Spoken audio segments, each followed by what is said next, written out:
Okay, let's see here. Paul's quoting of this passage, Genesis 15:6, from Genesis is that, I've already read that. I'll read it again. From the Greek translation of it.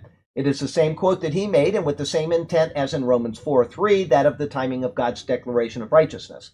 Not only was Genesis 15:6 prior to the law, the giving of it, but also it came several chapters and many years before circumcision. That's where we left off. Circumcision was mandated in Genesis 17 when Abraham was 99 years old and when Ishmael was 13. That's right. However, Genesis 15 was prior to the conception and birth of Ishmael.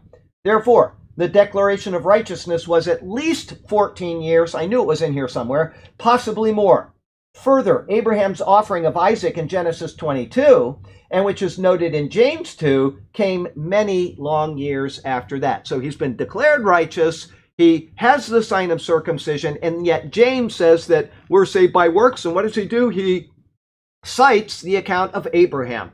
But guess what? Hebrews comes before James, and in Hebrews it says, by faith, Abraham offered Isaac. The exact same example that James argues is a work is a faith. So it is a work of faith. It's not a work of earning merit. It is a work of faith. And the same thing is true with Rahab the harlot. He says, and look at Rahab the harlot. That's the same example that the author of Hebrews, which comes before the book of James, says that by faith, Rahab the harlot hid the spies. And so it's always a faith. Always. We cannot add works in, as Roman Catholicism does, or some Christian denominations, and come to a saving relationship with God. We cannot do it. We must come to him with no strings attached to the gospel.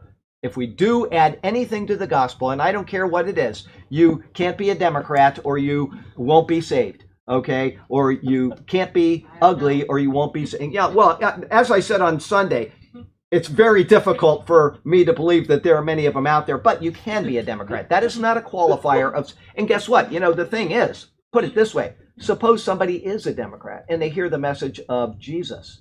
They haven't changed their status yet, but they are saved when they believe in the message of Jesus. And then hopefully they say, I'm going to take this and I'm going to be responsible with it, and I'm now going to get away from this den of wickedness. But that is secondary.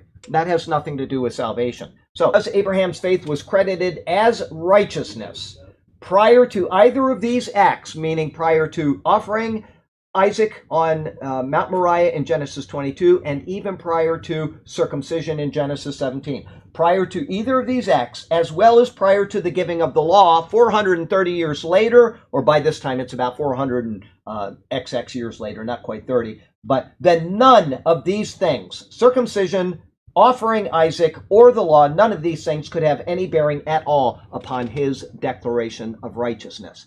None. Abraham believed, and he was righteous.